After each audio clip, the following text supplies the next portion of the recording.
Hi, good evening. Welcome to another Barmy Army podcast. Tonight I am joined by Anthony and Matt. Good evening, chaps. You both well? Yeah, good. Thanks, Mark. Good. Anthony, you okay? Yeah, I'm good. Thank you very much. Good.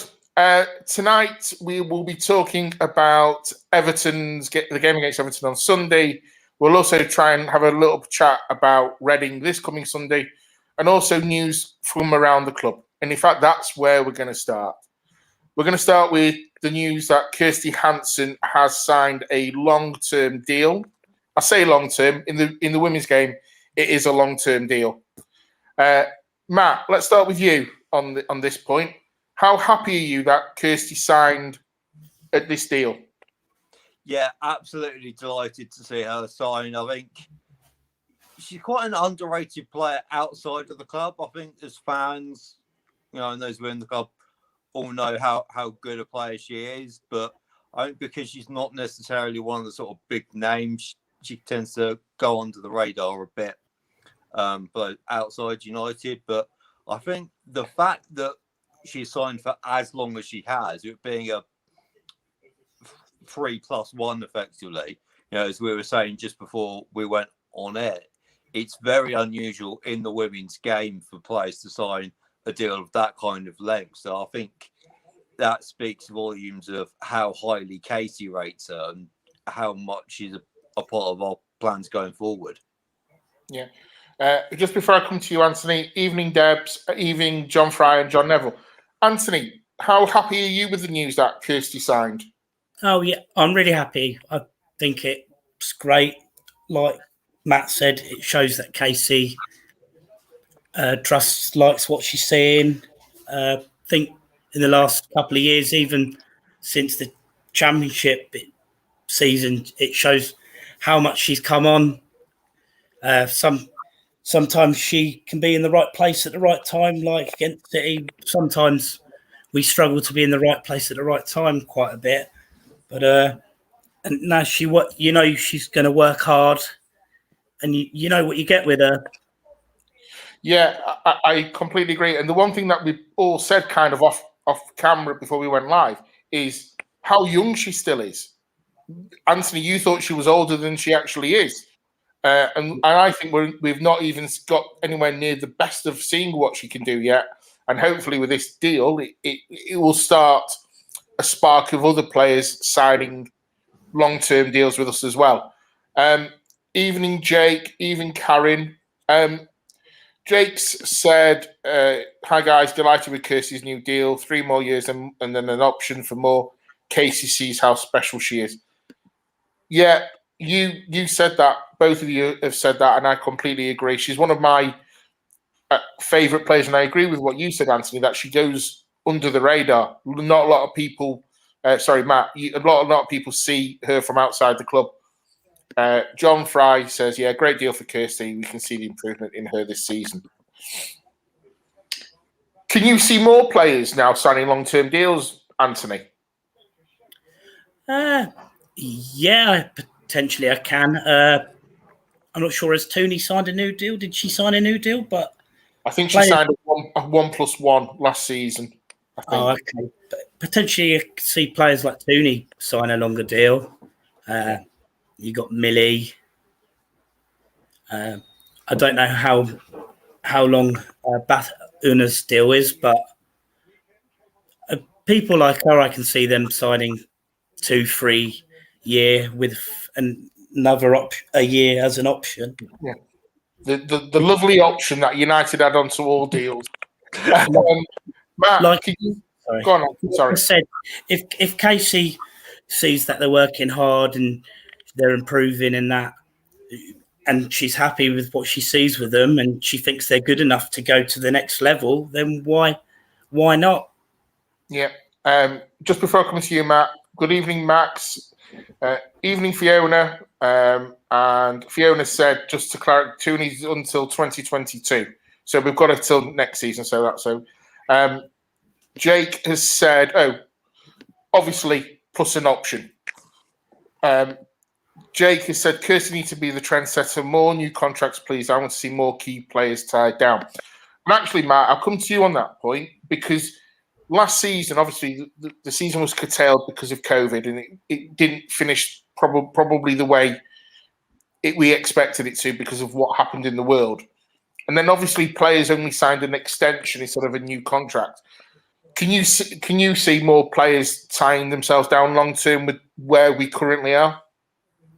Yeah, definitely. We've got a lot of very talented young players in the squad. You know, Anthony just mentioned Ono. We've got likes of LJ, Leslie, doing players like that I can definitely see being around the club for a long time, and much in a similar vein to Kirsty, we probably haven't even seen the best of them yet, and may not even do for a couple of years. So it wouldn't surprise me at all if, you know, we do see this 3 years with an extension, of course, because we all know we love that extension.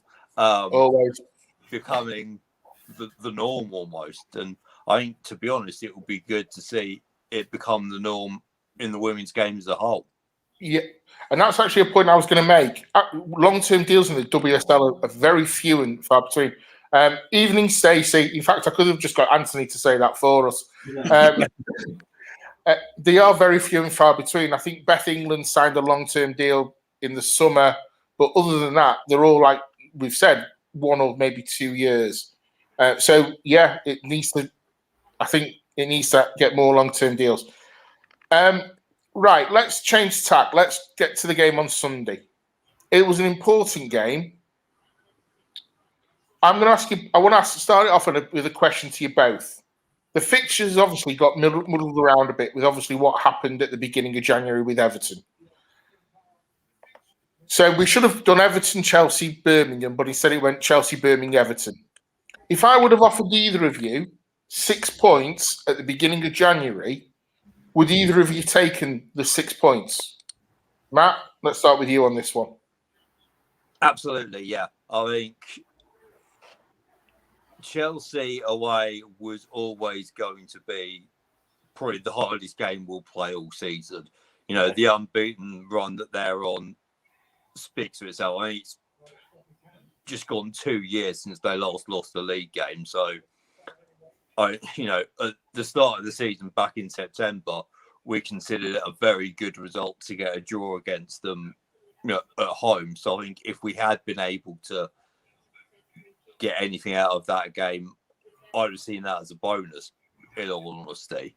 And I think it speaks volumes of how far we've come that, we were actually competitive in that game when others haven't been. But yeah, Birmingham, I think, was definitely a game that you would look at. I mean, we should win. Same with Everton. So, answer the question in a pretty long-winded way. But yeah, ultimately, if I'd have been offered 6 points from the 3 games at the start of the month, I'd have definitely taken that. Just before I come to you, Anthony, there's some comments flying in. Jake still waiting for the first lifetime contract to be given. Deborah said Millie gets the lifetime deal, Jake. Anthony, I'll go with that. Yeah, same question. Would you have taken 6 points or did you want more? Well, you always want more, I suppose, as a United fan. But yeah, I definitely would have taken 6 points. It was vital that we got 6 points, really. Anything other than 6 points in the Everton and Birmingham games would have obviously dropped points. And Birmingham, Everton, if we're going to keep pushing for the Champions League, we need to be winning those games. Yeah. So John Fry, he said no. Jonathan, no. He wanted a point against Chelsea. John Fry wanted a minimum of 7. And Jake, I was dreaming of a point against Chelsea, and to lose it the way we did was disappointing. However, 6 out of 9 really isn't bad looking back. Deborah, always want more, but let's consider the 6 points was the minimum. I agree with you. And I agree, actually, Matt, with what you said. You take your 6 points, you beat the teams you know you can beat. And if you can get anything from the Chelsea, the City and the Arsenal games, it's an absolute bonus. And I don't think anyone would really disagree that Chelsea are a really, really good side. And as you said, Matt, they haven't lost a league game in 2 years. And whatever you can take off them is an absolute bonus. And Deborah said, Anthony's right, 6 points was the minimum. And I agree, 6 points. Considering how we started last January, losing to Bristol, you take the 6 points.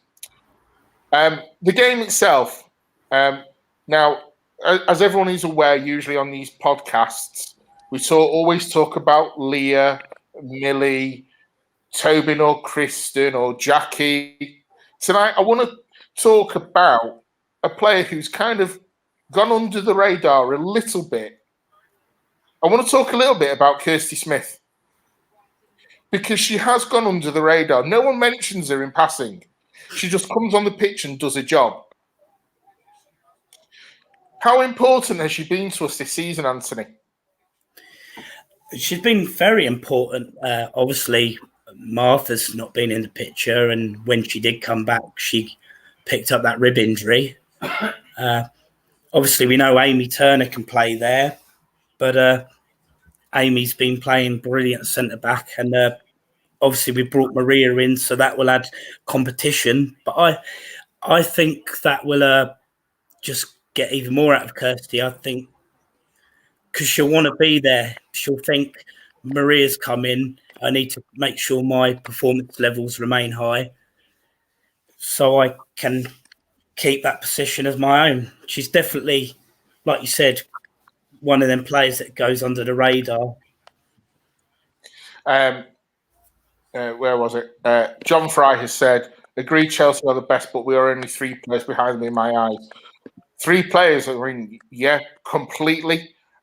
Matt, you obviously, we've all watched every game, and the back four is pretty much now picking itself week in, week out. Obviously, you've got Amy and Millie playing centre-back who are brilliant. You've got Honor, who I don't think anyone will go and say, she's not impressed me this season.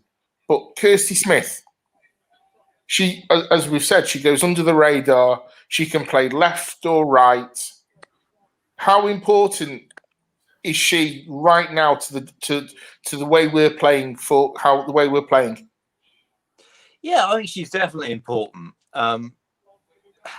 Let's face it, we don't have that many options in the defensive positions, particularly at fullback. You know, obviously, as Anthony alluded to, Martha hasn't really been in the picture this season because of injuries. Lotter, of course, has unfortunately had to leave the club. And yeah, because obviously, you know, we know that Turner and Turner partnership are almost iconic now. And Honor, I think, is probably taking a lot of people by surprise with just how quickly she's adjusted to the league. So I think it's quite easy for somebody like Kirsty, who does a lot of what I know you like to call Smith-housery, to kind of go under there. She sort of does the dirty work a bit in, you know, seeing games out and that kind of thing. And it does tend to be those kind of players that do, you know, not always get the credit. Yeah, just going on to the comments. Deborah says, I'm a big fan. I'd be upset. Yes, Deborah. Fair enough. John Neville, he must have read my mind. He said she's been very solid all season. John Fry, the back four picks itself at the moment, and that's something that I do want to talk about. Jake, when you're right, blimey, he's told me I'm right. Can we mark this date down? Okay. 7:15. Jake says I'm right. Kirsty's gone under the radar. Not our best player, but she does the job well. So solid heading forward and tracking back. Doesn't win games directly, but plays well in them. The back four as a whole. Oh, Fiona, love her mentality. Will fight for every ball and knows how to manage a game. Bit of Smith-housery always goes a long way in our game. The back four. Let's have a chat about the back four because I don't think we talk about them enough. Honor. I'm going to say I didn't know a lot about her when she came. I don't think anyone really did, except certain Nat. Nat's done. Nat did the research. How important has that partnership been between Honor, Amy and Millie, and Kirsty been this season? Because I think it's a solid defence. Matt, what do you think of it? Yeah, I completely agree. It has picked itself. I think, the fact that Lotta didn't have too many chances when she came in, when she was here, is a lot of that down to the fact that, Honor and Kirsty were playing so well in the fullback positions. And I think when you've got a defensive unit that had worked as well, I think that always gives you a really solid base to build on. Yeah, just going to put a few comments up. Jake asks the question, with our defence playing so well most weeks, I wonder where Maria fits in. Great player, but who drops out for her? That's a great question. I'm going to give you some thinking time while I read the rest of the comments. Karen said, Jake, she was wondering the same thing. Nat said about Honor, she would be the player of the season, and that, to her credit, she did. John Fry, she's the best fullback in the WSL by far. Deborah has said Honor has been the surprise of the year. Honor stole the show on Sunday from Jake. She's taken to the league like a duck to water. Jockey then said Jackie and Kirsty Smith's contracts up this summer, and we can come back to that point as well. And then Fiona says the back four feels more balanced. Anthony, Honor, how impressed have you been with her this year? I've been really impressed. Potentially, I think she's been our best defender. It's not just the defending as well, where she battles and gets the ball. I think she links up really well with Leah. They seem to work well with each other. So, no, I've been really impressed with her. Like Matt said, Lotta didn't really get many chances, but Honor's taken hers, and I think she's only young. She'll get even better. Yeah, absolutely. Just coming on to this point that Jockey made, Jackie and Kirsty Smith contracts up this summer. Would you extend their contracts, Anthony? I would. I can't see them getting a 3-year contract like Kirsty, but I would, yes. Yeah, you need to have that squad depth. Matt, sign them both. 100%. We've already spoken tonight about Kirsty Smith and how good she's been, and I think this season we've really started to see the best of Jackie. Whenever foreign players come into the league, I always tend to give them a year to settle in before I completely judge them and how well they've done. And I think it probably did take Jackie that first year to settle in, but also for us to figure out how she best fits into the team. But I think this season we've really started to see that, she's been in the player of the match poll pretty much every week. Yeah. I would definitely tie them down for probably 2 years with an option. John Neville said, blown away by how good Honor is.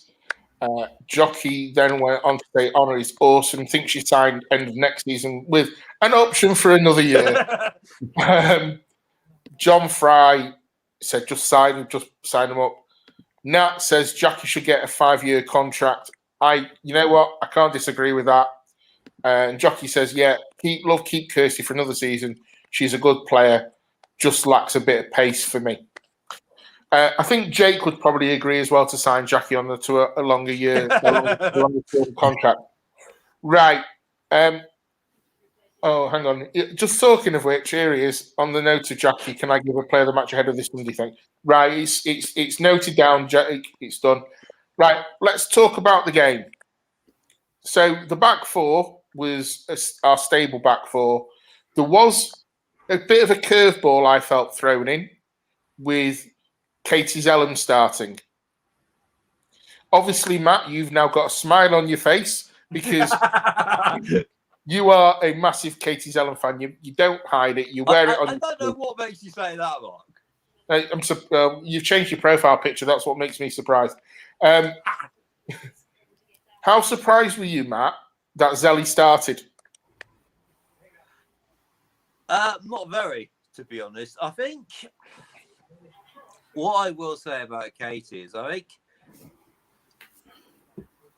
a lot really depends on what her role is in the team. And particularly in recent games, what she's tended to do is, keep the ball ticking over in the midfield. Almost providing that link between the defence and the attacking players. I think when you've got the midfield free, we tend to have sort of two as almost a double pivot and one as a more attacking player.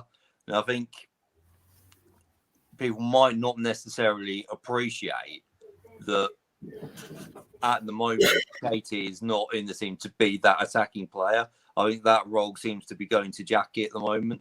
I think what Katie is doing is, as I say, keeping that ball turned over. And I think she has been doing that role really well. Yeah.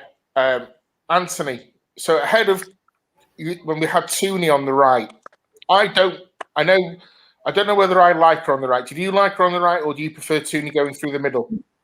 Nah, I prefer her through the middle. Personally, her engine in that and her chasing the ball and that, I just don't think Tooney's one of these players to take defenders on from the wing and get that crossing. I think, definitely centre mid is her best position midfield wise. Like you said, I wasn't same as Matt. I wasn't really surprised. It just seems to be what Casey's doing at the moment, especially with now Tobin out. Yeah.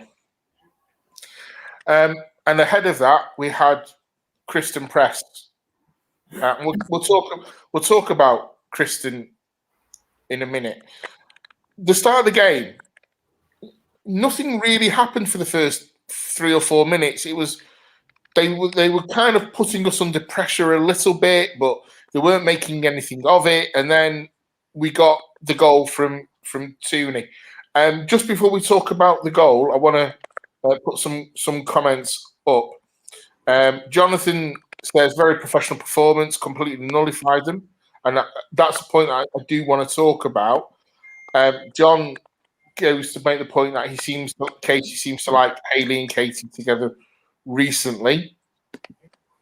Jockey was playing more forward second half against Everton. We're struggling to string 3 passes together, though. Hope Lucy back too soon to calm the midfield down. Jake, a quick note on Hayley. Was nice to see her play well, and then the shaky run. Calm, playing perfect long balls and just looking stable again. Deborah, expected a tougher battle in the midfield.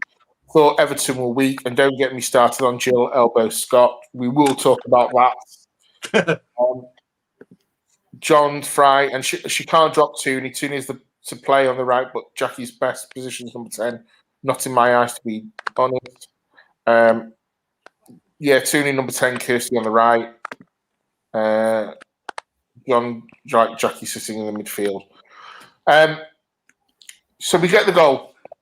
Now, I kind of noticed, and I know you two were watching the game with us, that every time Leah got the ball, they doubled up on her, Everton.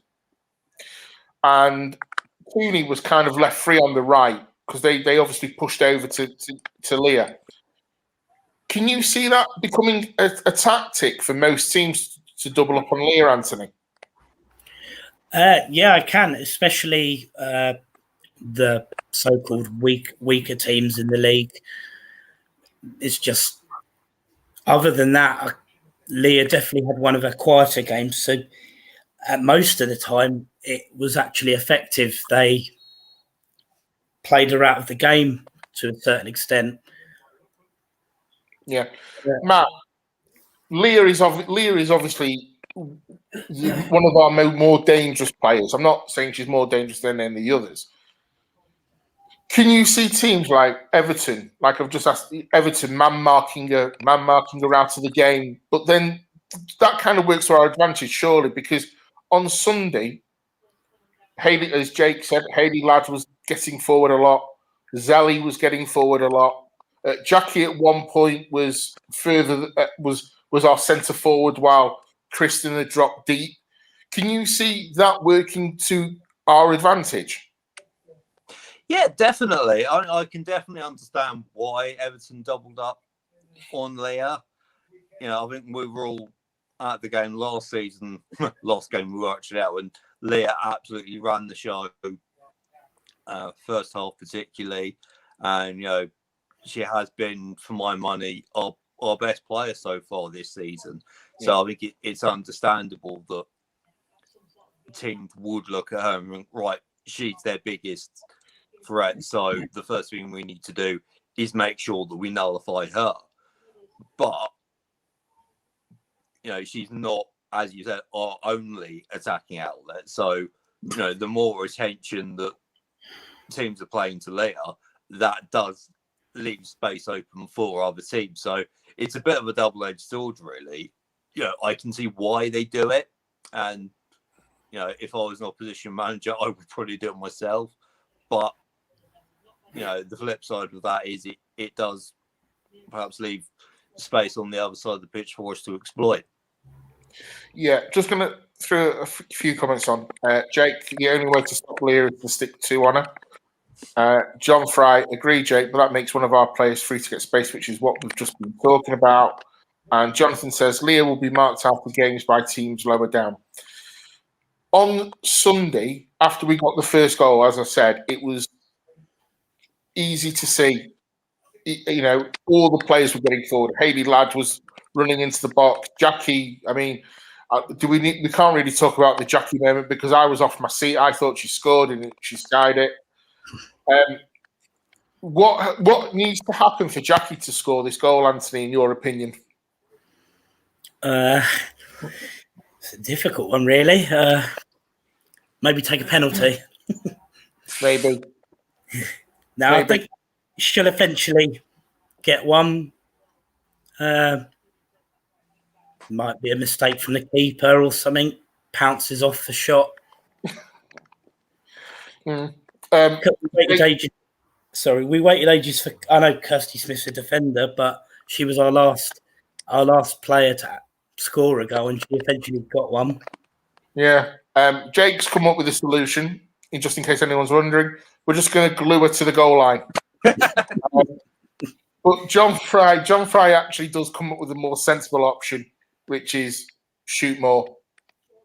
Yep. And Natalie actually makes a good point. She needs to calm down and not get too hyped for it. We can't not talk about Kristen Press on Sunday. I don't think any one of us would disagree. She was by far the best performance we've seen of her in a red shirt. Yeah. Matt, how impressed were you with her? Yeah, really impressed. I think we've all wanted to see her score more. It has taken her a little bit of time to keep going.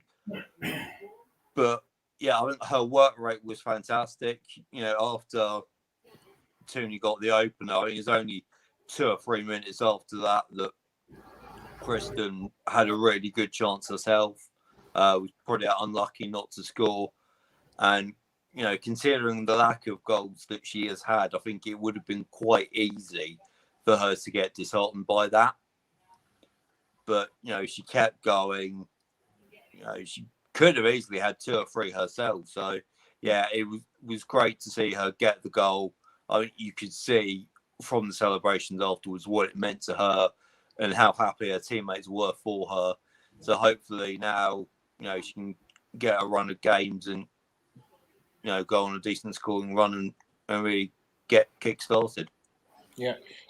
Jake makes the point. Kristen might have just arrived. Sign of what's to come.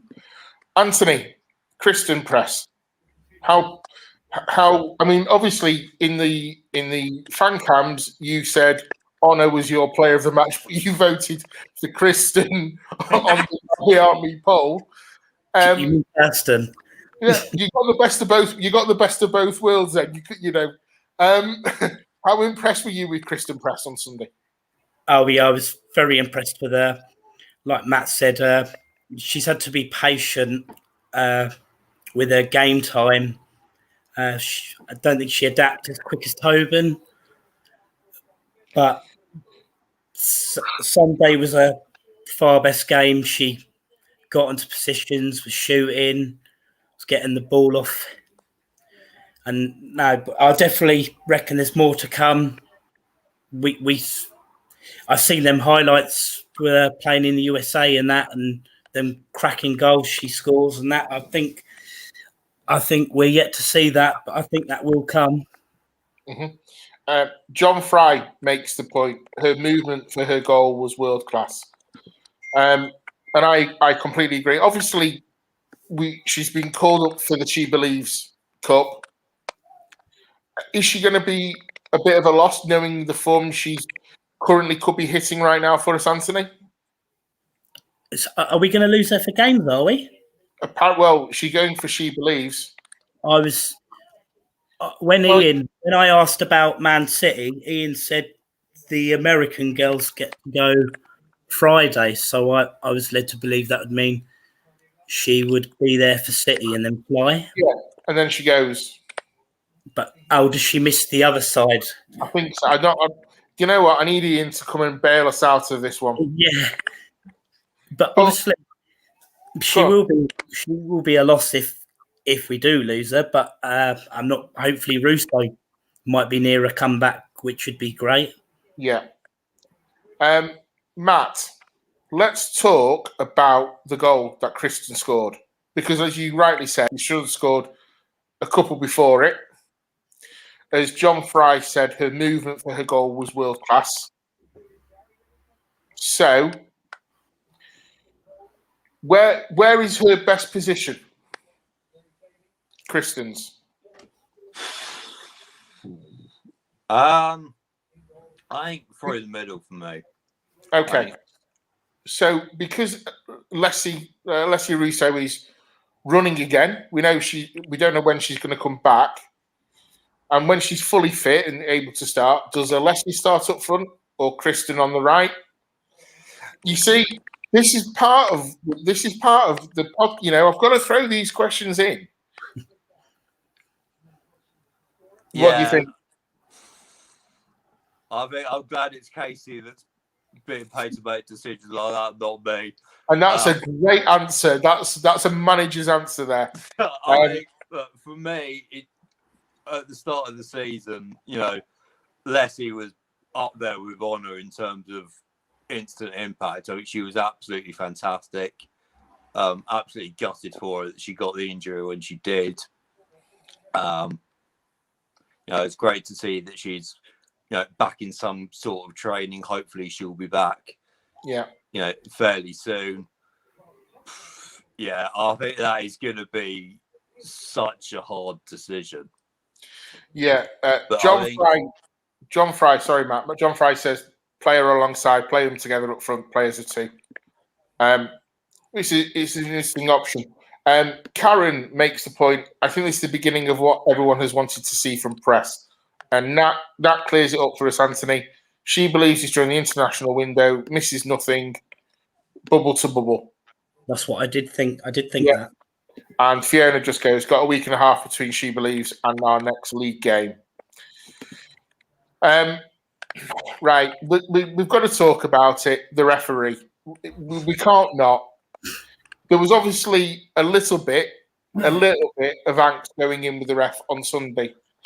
Now, I know Ian's not in the comments. He'll be in it later, so I'll give him a mention now. She actually did all right, I thought, the ref on Sunday. She made one error, in my opinion, and it's something I want to talk about. But taking away the error, how do you think she did, Anthony? Yeah, no, she was good. I couldn't fault her. You know me. You know, I'm the first to get angry over refs and that. And that I don't know if it was the circumstances, but no, she didn't put. If you were marking the ref, you would have given her a solid 8. Yeah, absolutely. Matt, obviously, because Jake's mentioned it, she's educated herself on the parts of the body. Fair play.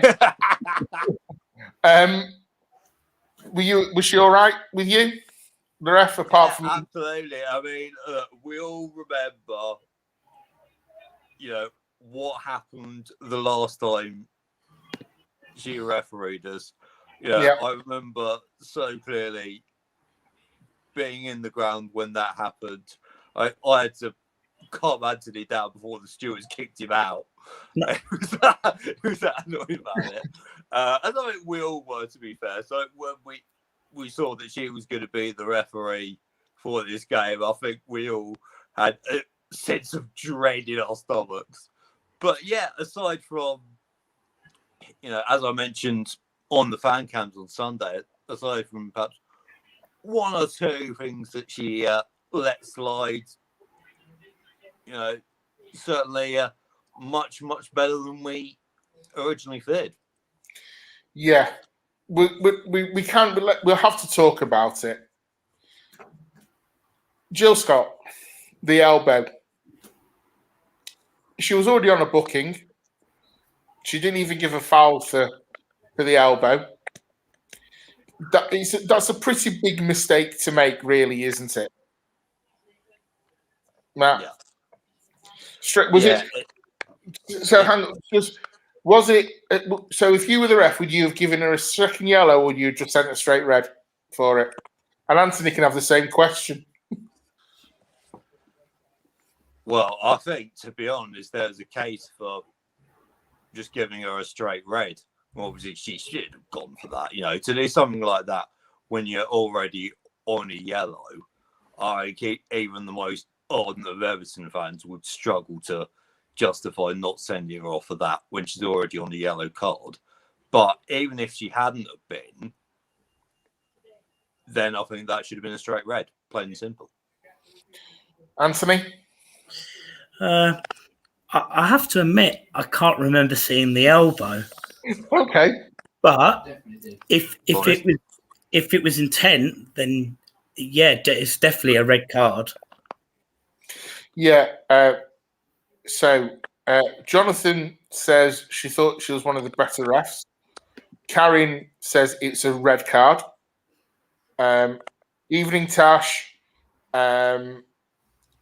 Jockey says Tooney got stamped onto. I must have missed that because I don't remember. I don't remember that. Fiona said there were a few from Scott. Could have been a second yellow. Jake makes the point.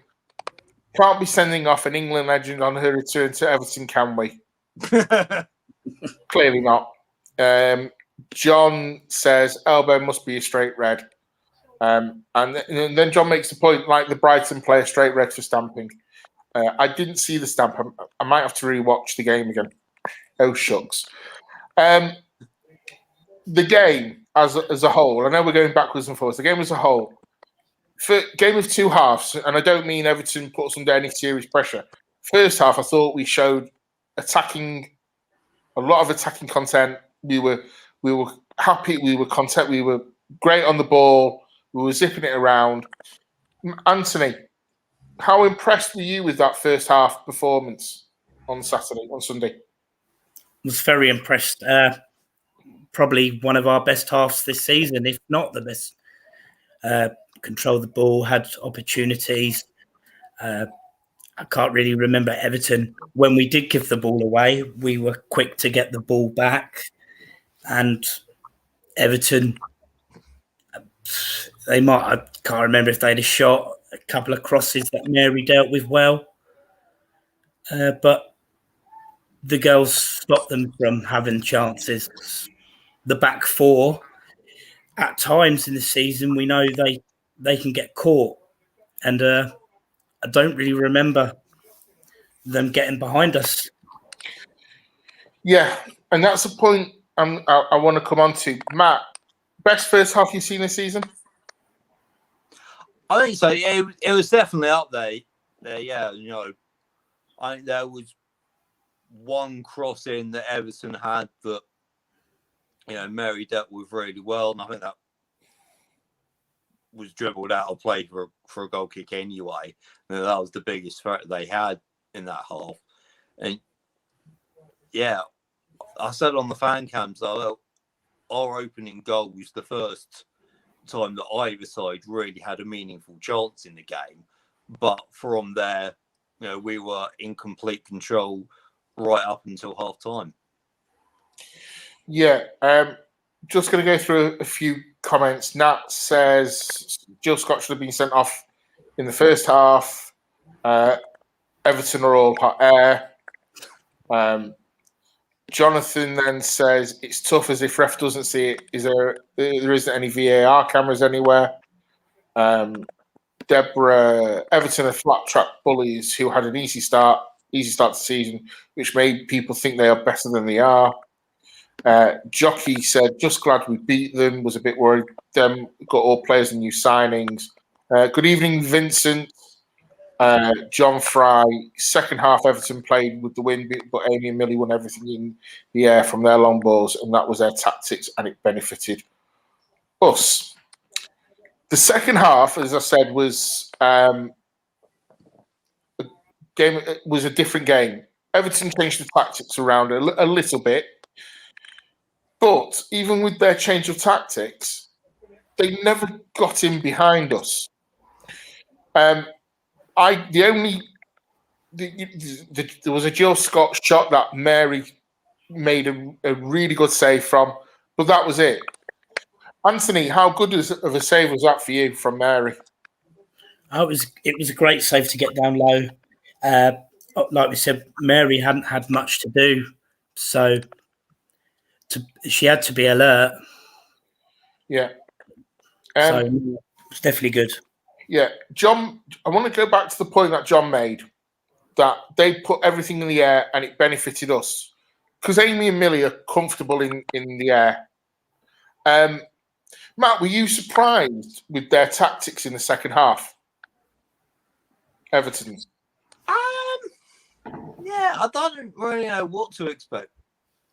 To be honest, I think they were just sort of, because they had so little of the ball, I think they were just sort of trying anything, and it didn't really seem to work because whatever they threw at us, we dealt with. You mentioned the Jill Scott chance from range.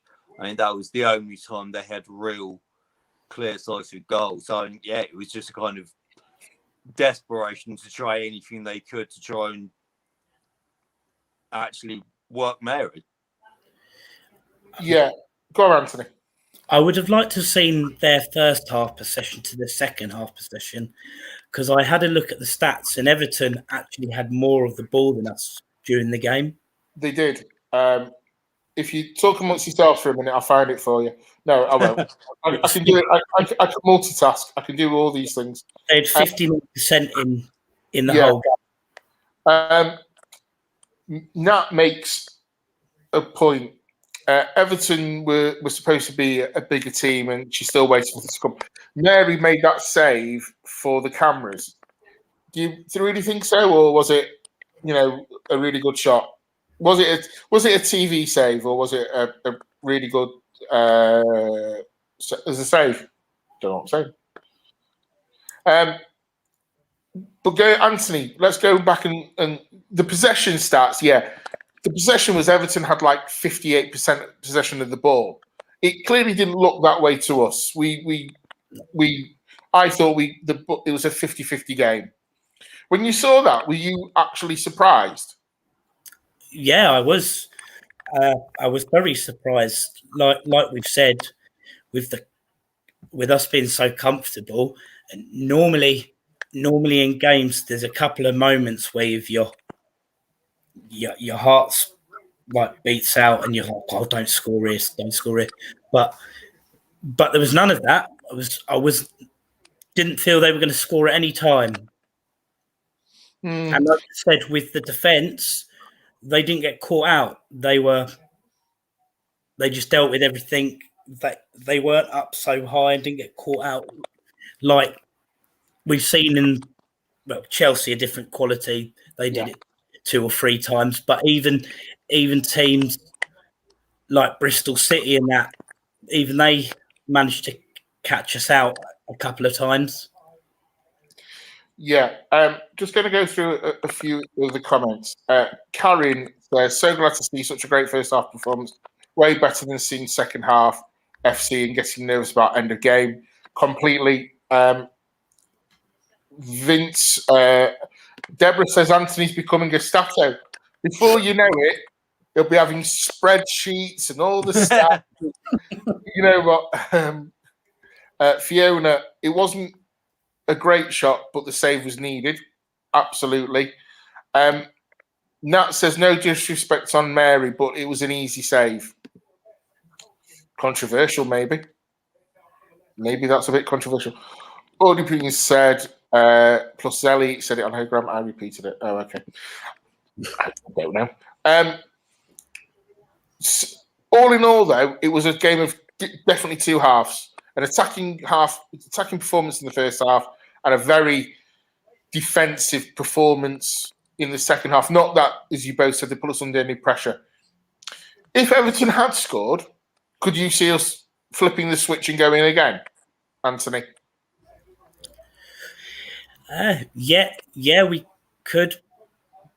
But it's one of them, isn't it? Once you've gone into that mode, it can take a bit of time to get back there. And then we saw last year against Everton when we were comfortable and we were hanging on at the end. Yeah, we were.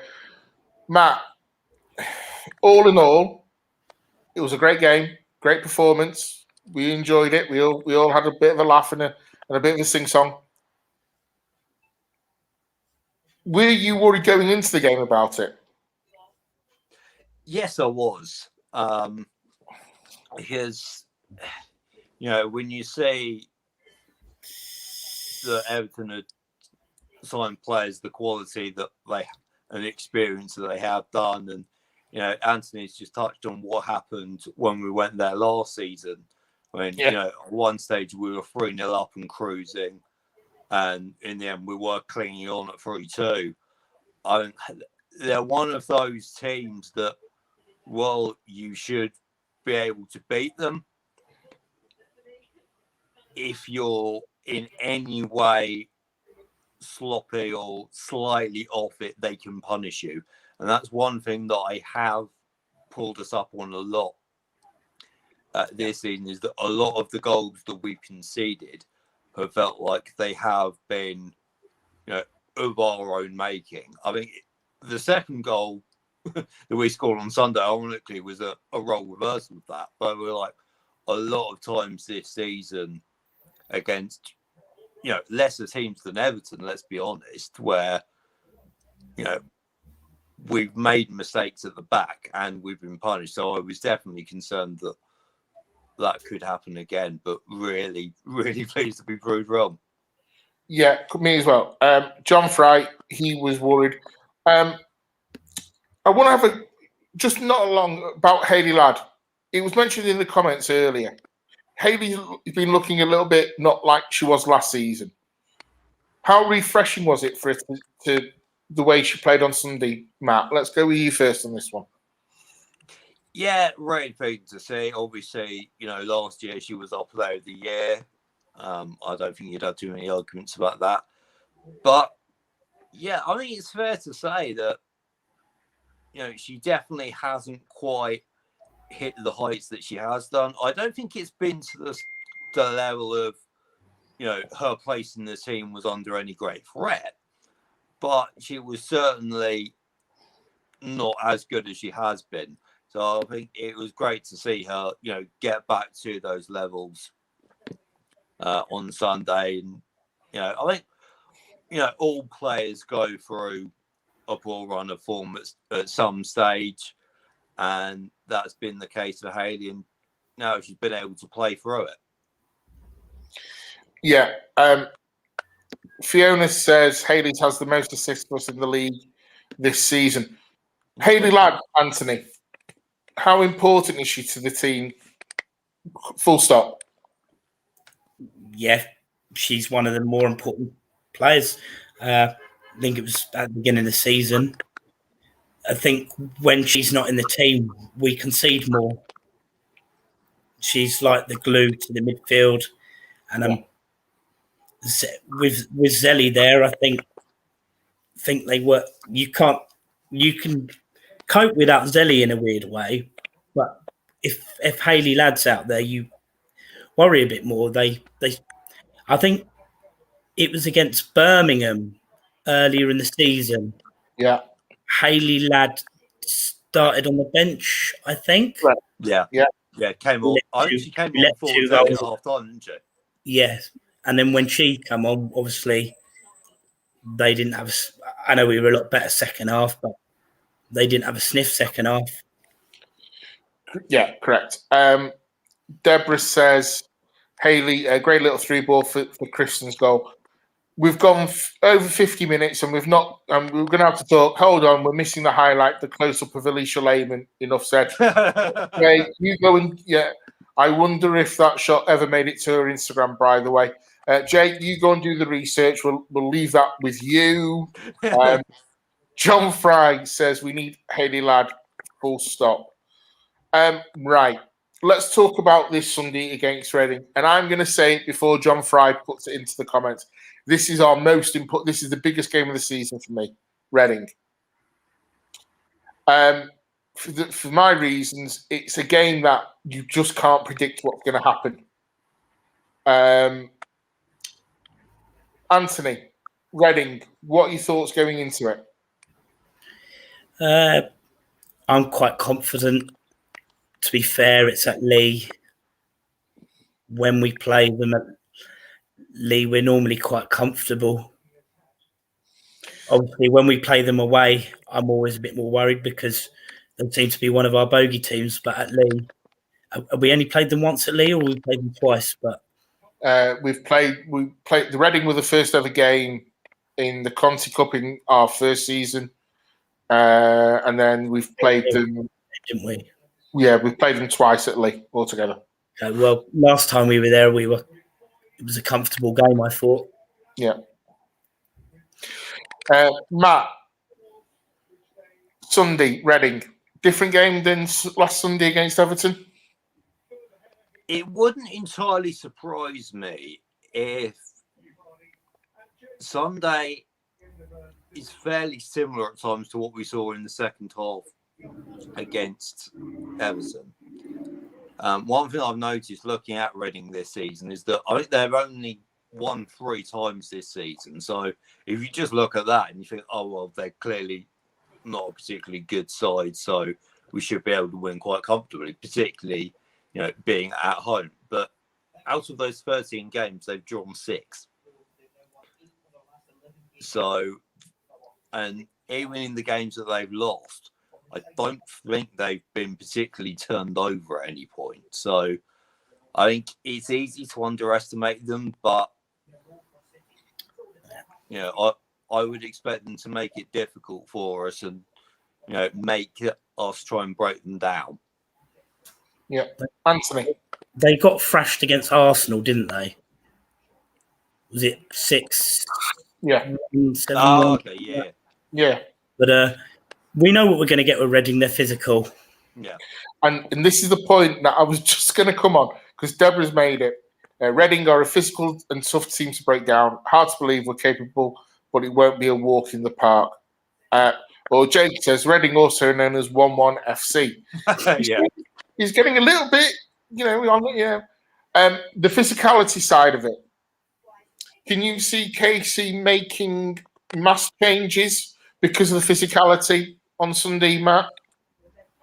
I don't think there'll be mass changes because, why would you change too much after such a good performance on Sunday? I think that would be a bit self-defeating, really. There might be 1 or 2. That's always a possibility. But I think the biggest thing is really to just make the players aware of what it's likely to, the kind of game it's likely to be, so that it's almost a case of being mentally prepared for it. So that, we go into the game knowing that it's coming, so that it doesn't come as a surprise and we're able to deal with it when it comes. Yeah, I think it's going to be a tough game. I agree with both of what you said. It's going to be a more physical game than Everton, but I'm confident because we're at LSV. Jake just goes on to make the point, or Wales FC, whichever one you prefer. Fair point. John Fry says, think Casey might go with the same 11 again. Jockey says he can't see many changes either. John Neville says, oh no, that's not John Neville, that's John Neville. Always a tough one for us with Reading. And John says he would like a Sunday and early goal would settle us down. How important is the first goal on Sunday? John's mentioned it. Matt, let's start with you on that one. Yeah, I think it's very important because, if Reading get the first goal, you can see them, doing sort of Jose Mourinho style, parking the bus for the rest of the game. Almost the kind of time wasting that we saw from Bristol City last season. Yeah. Making it as difficult for us as possible. But of course, if we get the first goal, then that kind of forces the issue in terms of they will have to come out a bit more because they will need to get a goal, and that will open up the game a bit more, which will suit us a lot better. So, yeah, I think the first goal is absolutely vital. Anthony, first goal important for you on Sunday? Yeah, personally, I think the first goal is always important. It can dictate the way the game's going to go, tactics-wise, and that. If you get it, then you're not having to take unnecessary risks to a certain point. Maybe if you're chasing a game, then it can work both ways. You can take them unnecessary risks, but sometimes they pay off, sometimes they don't. But I think, yeah, first goal. I don't think Reading are going to score personally on Sunday. Oh, so everyone, you heard it here first. Anthony's making the prediction that Reading are not going to score. Karen says not many changes to lineup. She thinks it'll be the same starting 11. I think John Fry said something very similar. No, let's not keep up the tradition, Jake. We don't want a 94th minute winner. We want it nice and easy. We want it done, and then we can just settle down and enjoy the game. Matt, Anthony, so we're going to win on Sunday, yeah? Yeah. Oh, yeah. 2-0. Yeah. 2-0. Yeah, Matt? I'll go 2-0 again. I tell you what, this is the night. Even Jake's agreeing he can't see them scoring either. I mean, I don't know. Jake's, first of all, Jake says he agrees with me, and now he's saying he can't see them scoring. This weekend is obviously an important weekend for all Man United fans, obviously being the Munich Memorial. We believe there's going to be something done at LSV on Sunday, and obviously the men play Saturday. So I hope there's a bit of a performance for the Busby Babes. Matt, just before we go, because obviously there's people, this weekend, the 6th of February, as a United fan, how important is that date for you? Oh, so important.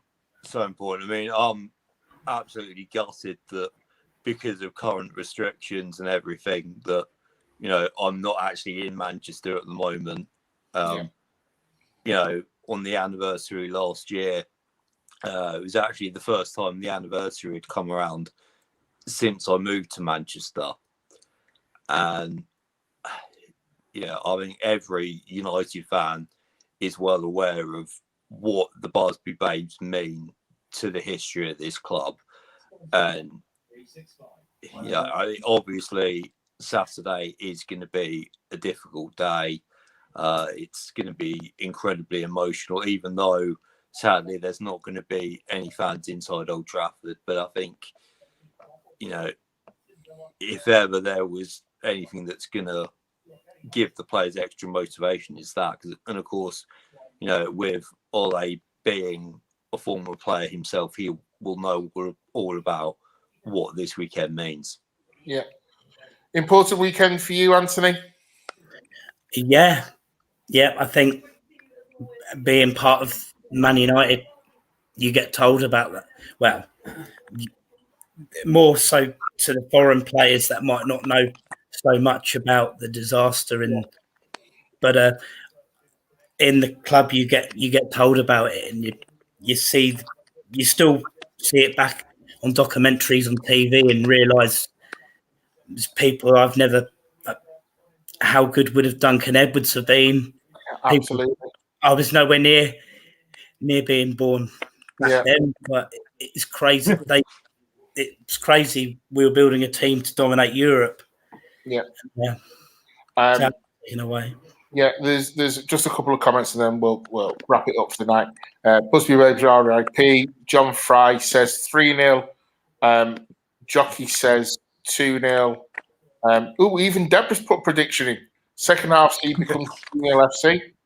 Okay. And then emotional days always about the 6th of Feb. Vincent says the 6th of February, I go to the Duncan Edwards grave and put flowers on because there is a match and I will have to go on the 5th. And as Deborah's rightly says, we've got a Munich flag. It will be up at LSV, and there will be some other flags up as well. I want to thank you both for coming on. I've really enjoyed this tonight. So thank you both. Next week, Deborah is back with the podcast. Please give us a little like on YouTube if you like this and whatever else. But please stay safe and take care of yourselves. Thanks for watching, everyone. Night. Cheers. Thanks for having us. Okay, you're welcome.